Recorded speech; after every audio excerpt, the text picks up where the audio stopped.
그 청약에 당첨되기 위해서 무주택 지위를 계속 유지를 하는 것 자체가 저는 좋은 기회를 많이 놓치고 있다고 생각을 합니다. 전세나 이런 것들에 대해서 시장이 좀 불안불안하잖아요. 그런 수요들이 매매로 금리만 낮아지게 되면 전환될 가능성도 얼마든지 있습니다. 정상적인 가격의 안정화라는 건, 정상화라는 건 꾸준한 상승이 모든 정부의 정책 기조다. 전세 가격의 상승률은 가파르게 올라가고 있거든요. 근데 그게 대부분 아파트에 국한돼 있어요.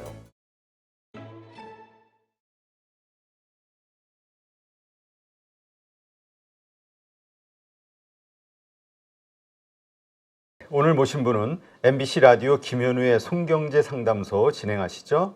행복자산관리연구소장 김현우 소장님 모셨습니다. 안녕하세요. 네, 안녕하세요. 네, 아마 이런 질문들을 많이 받으실 건데요. 네. 이 부동산과 관련해서 네. 요즘 아마 많은 분들이 되게 헷갈리시는 것 같아요. 가격 하락이 시작이 될 것이다. 이미 더 오를 것이다. 네. 그러니까 바닥을 찍고 계속 오를 것이다. 의견들이 아주 팽팽하게 충돌하는데, 그렇습니다. 그래서 과연 내 집 마련을 언제 하는 게 좋을 것이냐 많이 고민하는 것 같아요. 네, 많이 고민을 하시고 실제로 그런 이제 사연이라든가 뭐 고민 보내주시는 분들도 많이 계세요. 그런데 이제 부동산 가격이 오를 것이다라고 생각하시는 그런 분들, 그리고 또 하락을 주장하시는 분들의 공통적으로 늘 하시는 말씀이, 실수요자고 무주택자면 언제든 집은 마련하셔라라고 하시는 게 공통적이거든요. 근데 그 시기가 문제인 게, 바닥에서 사면 참 좋겠지만 사실 이제 장기적으로 놓고 보면 계속 이제 부동산 가격은 올라가잖아요. 그러다 보니까 더 싼 가격을 찾지 말고 본인이 이제 부담되지 않는 수준에서 집을 사라고 하는 게 공통적인 의견인 것 같습니다. 그런데 저의 이제 의견을 거기에 보태자면, 저도 이제 무주택으로 쭉 계속 거주를 하실 걸 결심하신 분이 아니라면 언젠간 이제 집을 마련하셔야겠죠. 그러면 그냥 지금 당장이라고 말씀을 드려요. 늘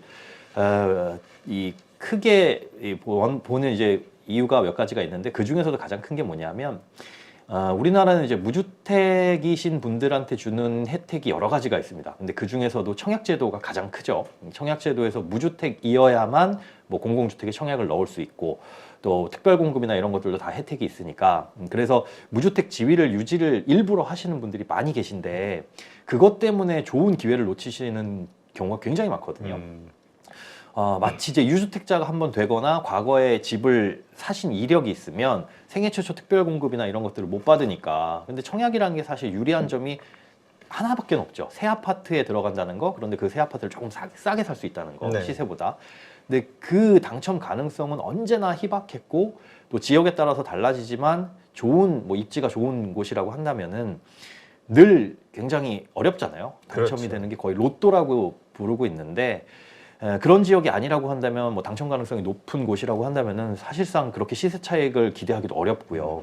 그런데 그 청약에 당첨되기 위해서 무주택 지위를 계속 유지를 하는 것 자체가 저는 좋은 기회를 많이 놓치고 있다라고 생각을 합니다. 그러니까 그게 좋은 기회라고 한다면 그 매매 차익을 많이 거둘 수 있는 기회라기보다는 적당한 가격에 내가 무리하지 않는 수준에서, 사실 집을 한 번 사가지고 그 집에 죽을 때까지 거주하시는 분들은 거의 안 계시잖아요. 뭐 집값이 어느 정도 오르면 그걸 팔고 그 돈으로 다시 한번 대출을 일으켜서 조금 더 비싼 집, 조금 더 좋은 집으로 이사를 가는 게 대부분인데, 차라리 그런 결심을 빨리 하셔가지고 그 무주택이란 딱지를 떼어버리는 게 오히려 나의 선택의 폭을 넓히는 방법이 될 수 있다. 그래서 굳이 본인이 청약에 당첨될 가능성이 없는 사람이라면, 뭐 가점제라든가 이런 거 생각을 해보시고, 공공주택에 이제 청약통장에 쌓인 돈 이런 거 따져보셔서, 완벽하게 진짜 경쟁력을 갖추지 않았다라고 한다면 하루라도 빨리, 다만 지금은 금리가 높다 보니까 대출 받는 부분에 있어서 너무 과하지만 않게 소득 대비, 그렇게 해서 하루라도 빨리 내 집 마련을 하시는 게 저는 좋다고 봅니다. 네. 근데 네. 고민이 되는 게, 그 원칙은 이해가 되는데, 네. 지금 그 시점과 관련해서 그렇죠. 지금 집값이 너무 많이 올랐잖아요. 네네. 그러니까 부담이 안 되게 대출을 안 받고 사기는 일반적인 월급쟁이들이 어렵단 말이에요. 그러니까 대출을 세게 받아야 될 수밖에 없고, 네. 또 그러자니 고금리로 인해서 나가는 돈이 또 만만치가 않고. 맞습니다. 그러니까 이게 좀 고민이 되는 거죠. 네, 그런데 뭐 지금 규제도 굉장히 강하잖아요. 무주택자가 실제로 생애 최초 주택을 구입할 때 뭐 최대 80%까지 대출이 되기는 하지만, 그렇다고 해서 뭐 몇 억씩 대출을 받으면 거의 1억당, 지금 뭐 상환 기간에 따라 다르지만 40만 원 중후반대 이만큼을 생각을 하셔야 되는데, 5억 정도만 대출을 받는다고 하더라도 일반적인 직장인들이 감당할 만한 원리금 상환 수준은 아니거든요. 그렇죠. 그래서 저가의 아파트라든가 이런 것들을 생각을 하실 수밖에는 사실은 없어요. 근데 그것 때문에 지금 집값이 그렇게 반등하기가 어려운 상황이라고 보입니다. 그러니까 고금리라는 거는 아무래도 이제 금리 부담이 굉장히 세다 보니까 매달 원리금 상환도 크고요. 그리고 다른 이자 비용도 많이 증가를 하기 때문에 하지만 이게 언제까지 갈 것이냐, 이 고금리 상황이 뭐 내년에는 끝날 수 있다라고 얘기한 게 작년에도 그랬었거든요. 작년에도 그랬었고 내년 하반기까지도 갈 수 있다라는 말도 계속 나오고 있죠. 그런데 최악의 상황은 이 고금리가 계속 유지되는 거니까 그 최악의 상황만 가정하고 들어가시면 될 것 같아요. 이제 금리는 우리가 어떻게 예측할 수 없는 부분이고 여러 가지 전망들이 나오긴 하지만 지금 여기 시청자분들도 아시겠지만 여러 번 속았잖아요. 그렇죠. 그리고 우리가 예측할 수 없는 여러 가지 변수들이 굉장히 많이 있기 때문에 그냥 그런 전망들은 일종의 참고 자료일 뿐이고 최악의 상황만 가정을 했을 때 그럼 고금리가 이렇게 유지가 되겠구나, 그리고 수요와 공급은 어떻게 되겠구나라는 건 참고만 하시고 그런 상황에서 내가 어떤 선택지가 나한테 덜 위험한지만 생각을 해보시면 될 것 같아요. 그래서 고금리는 우리가 어떻게 통제할 수 없는 부분이고 그 외에 이제 수요라든가 공급 측면을 생각을 해보면 사실상 지금 매매 수요 같은 경우에는 돈이 많으신 분들, 현금 부자 아니면 사기가 어렵습니다. 그렇죠. 그리고 종종 이제 상담을 요청해 오시는 분들 중에 그런 분들이 계세요. 이미 다주택자인데 주택을 좀 더 취득을 할까? 아니면 현금이 좀 많은데 지금이 저점이라고 생각을 하는데 주택 취득하는 게 어떠냐라고 했을 때 이분들의 가장 큰 고민거리가 세금이거든요.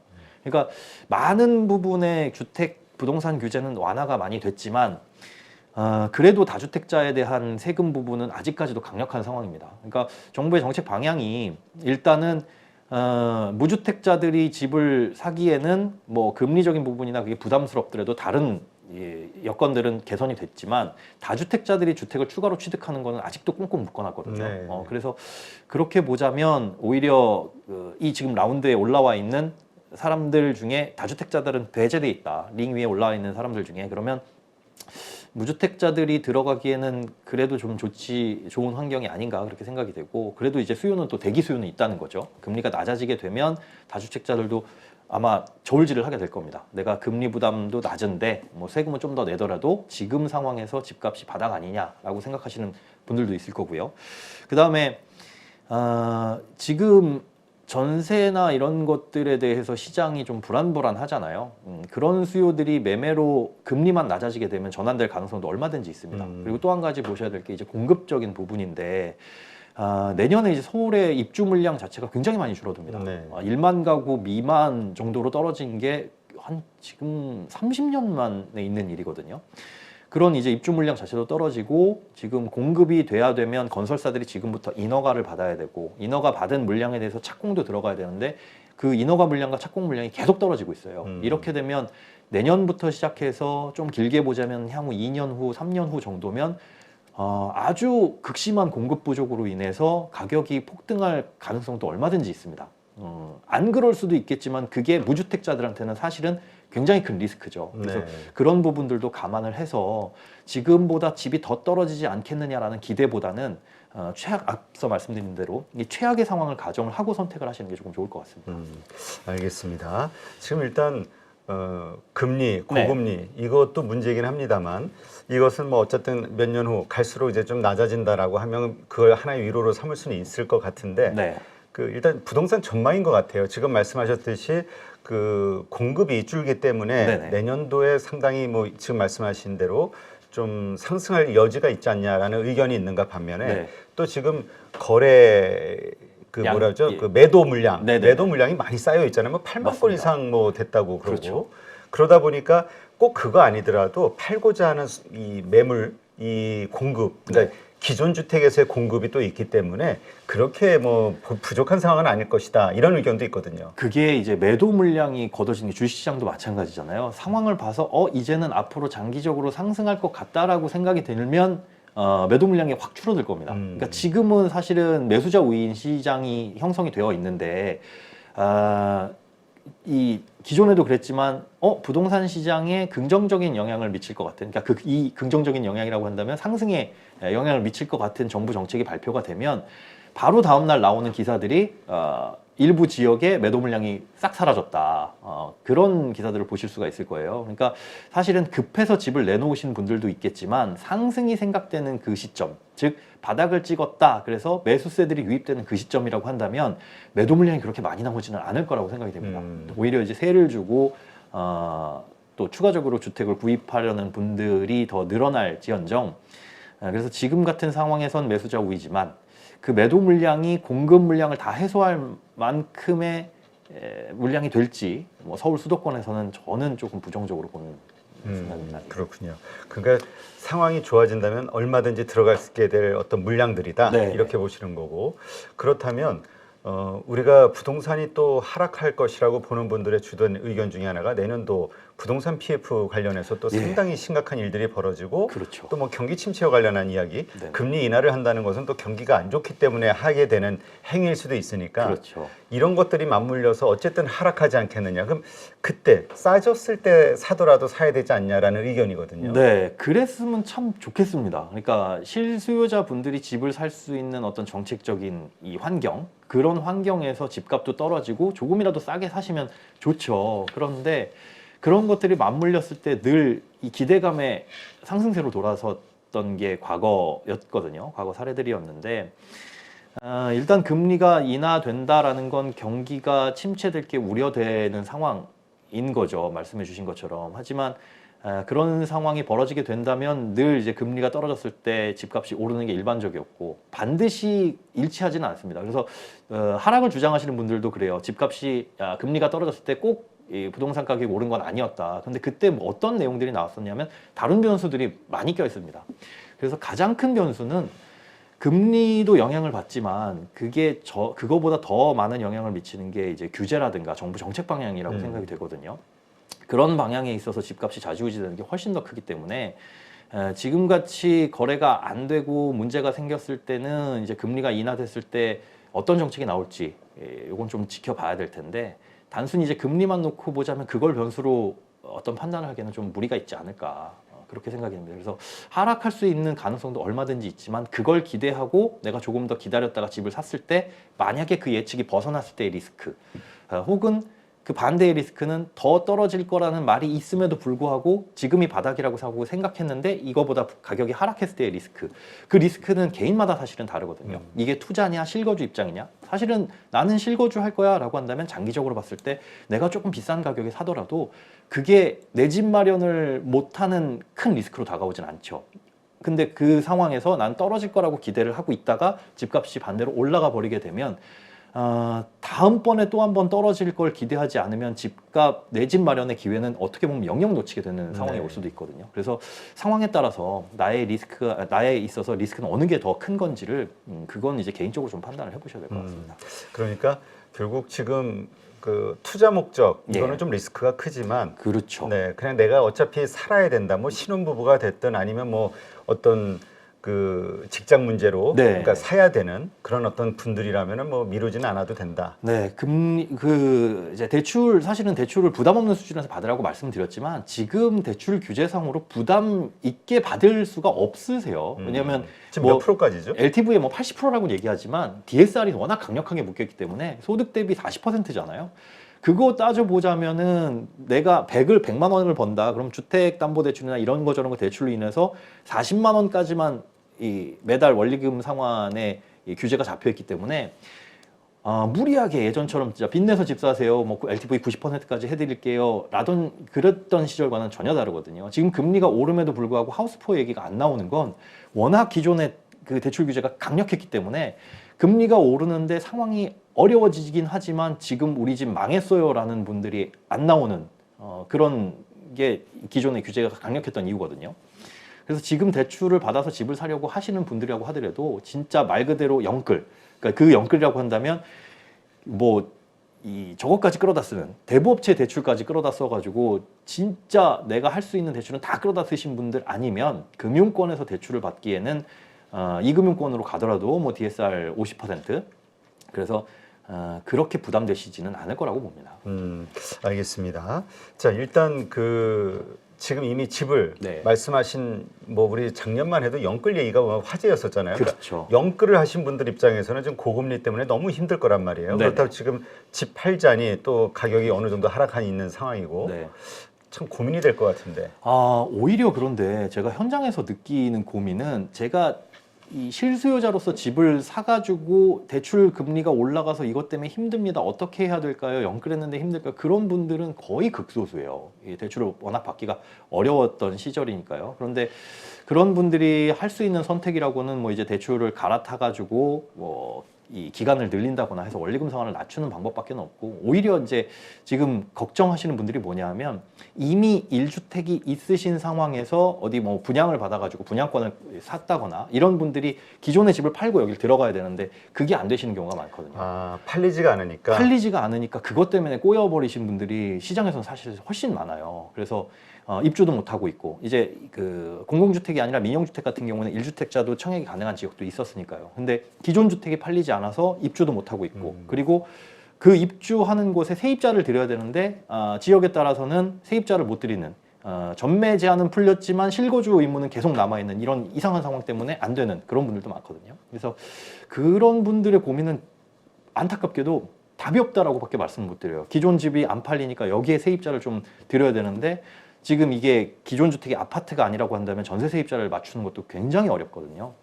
그런 고민들이 사실 많지, 금리가 올라가서 너무 힘듭니다라고 하는 건 제가 현장에서 느끼기에는 거의 드문 그런 상황이라고 볼 수 있습니다. 네, 알겠습니다. 그 부동산 그 정부 정책, 이 지금 상황에서는 이제 급격한 하락을 막기 위해서 뭔가 연착륙을 시키기 위한 노력을 하고 있지 않습니까? 네네. 그것이 이제 때로는 뭐 좀 무리해가지고 무슨 그 시장이 좀 그 반향이 좀 있기는 합니다만, 근데 요게 좀 지나면 결국 정부는 이 부동산 가격을 좀 낮추기 위한 어떤 노력을 해야 되지 않냐. 왜냐하면 이것이 올라온 이 가격이 정상이냐 아니면 이 비싼 가격이냐, 거품이 껴있는 가격이냐, 이것도 역시 논쟁거리고, 건전한 경제를 위해서는 좀 적정 수준 내려가야 된다라는 의견들도 만만치 않거든요. 그렇습니다. 우리가 그런데 강남 아파트 한 평에 몇 억씩 하는 게 이게 말이 되느냐. 그리고 뭐 한남동의 빌라가 혹은 뭐 아파트가 거기는 뭐 몇십억씩 하고 이런 게 말이 되느냐. 이건 거품이 껴있다라고 말씀하시는 분들도 많고, 저도 상식적으로는 그렇습니다. 아니, 똑같은 집인데 거기가 출퇴근하기 아무리 좋다고 하더라도 그게 정상적인 가격이야? 이건 거품이야? 라고 상식은 그렇지만 생각해 보면 그런 정도의 집을 취득하는 게 아무런 부담이 되지 않는 굉장히 초고액 자산가들이 많거든요. 그러면 그들의 수요는 어디로 집중이 될 것이냐, 그들만의 리그가 벌어질 수 있는 거기에만 집중이 될 거거든요. 그래서 그런 주택을 두고 거품이 많이 꼈다라고 하는 거는 무리가 있을 것 같고, 그러면 다른 주택들은 어떠하냐, 서울 시내에 있는 주택과 저기 다른 지방 어디라고 특정하면은 또 그분들이 기분 나쁘실 수 있으니까, 똑같은 평수의 30평대 아파트라고 하더라도 진짜 뭐 3배, 4배, 많게는 뭐 10배까지 차이가 나잖아요. 그럼 그 가격이 거품이 껴있느냐를 생각을 해보면 그만큼의 가치가 있기 때문에 그분들도 그렇게 판단을 하셨을 거라고 생각을 해요. 그래서 지금 서울 수도권 내에서, 서울 내에서 30평대 아파트를 사는데 가격이 예를 들어 3억이다라고 한다면 싸다고 생각을 하시겠죠. 누구든. 그 가격도 10년 전에는 또 그렇지 않았거든요. 그 우리들의 일반적인 상식적인 통념적인 눈높이가 점점 올라가는데, 그 눈높이가 내가 생각하는 상식 수준보다 다른 사람들의 그 통념적인 수준이 빨리 올라가게 되면 내가 보기엔 거품인 거고, 그렇지 않다고 한다면 저가라고 생각을 하거든요. 그런데 지금 전반적인 시장에 껴있는 게 거품이냐, 작년 재작년 시장에서는 그렇게 판단이 됐을 거예요. 그런데 한 차례 올라가고 이게 조정을 살짝 받고, 그리고 다시 이게 바닥이냐 혹은 떨어질 것이냐 이걸 예측하는 상황에서 글쎄요, 여기에 거품이 껴있다라고 해서 그 집값을 더 잡으려고 하지는 않을 것 같다는 게 제 개인적인 생각입니다. 왜냐하면 사실 부동산 시장을 안정화시킨다라는 건 집을 사려는 실수요자 입장에서는 그 안정이라는 의미가 집값을 좀 잡겠다, 떨어뜨리겠다라는 걸로 들리지만, 모든 정부의 부동산 시장 안정의 방향은 예측할 수 있는 이 수준에서 꾸준한 상승이죠. 뭐 물가 상승률과 비슷하게, 그래서 변동성이 없는 예측할 만한 수준에서 꾸준히 상승을 해야 사람들도 이게 집을 마련해야 되겠다, 아니겠다라는 판단도 더 용이할 거고요. 그리고 정책을 수립하는 데도 그게 훨씬 더 편리할 거고요. 그래서 내가 집을 사려는 입장에서 집값이 더 떨어지는 정책이 나오길 기대하는 것 자체가 사실은 굉장히 어려울 수 있다는 것. 그 거품이 많이 껴서 문제가 됐다고 하더라도 그 낀 상태에서 대출을 받아서 무리하게 집을 사신 분들도 계실 테니까. 그래서 그런 자산 가치의 급격한 하락으로 인해서 오는 경제적인 충격, 이런 것들도 어떤 정부가 오든 힘든 상황일 거예요. 그래서 정상적인 가격의 안정화라는 건, 정상화라는 건 꾸준한 상승이 모든 정부의 정책 기조다. 그렇게 판단을 하시는 게 좋을 것 같습니다. 네. 자, 그렇다면 네. 그러한 측면에서 이제 우리가 그 판단을 하는 건데 네. 일단 전세가 부분 예. 이제까지 역전세라는 이슈가 계속 자리를 잡고 있었기 때문에 네네. 뭔가 집값이 더 내려갈 거라는 어떤 이런 기대감이 있었거든요. 네. 지금 전세와 관련한 상황은 어떻습니까? 지금 뉴스 보시면 굉장히 혼란스러우실 거예요. 그렇죠. 뭐 역전세 얘기가 나오고 있었는데 이제 전세 가격이 엄청나게 뭐 오른 곳도 있다. 근데 사실 다 세분해 놓고 해서 보면 아파트 전세 가격은 굉장히 많이 오르고 있고, 사실 매매 가격은 상승세가 굉장히 둔화되고 있고 오히려 꺾이는 상황입니다. 그런데 매매가의 전세 가격의 상승률은 가파르게 올라가고 있거든요. 근데 그게 대부분 아파트에 국한돼 있어요. 가장 큰 게 이제 전세 사기 이슈죠.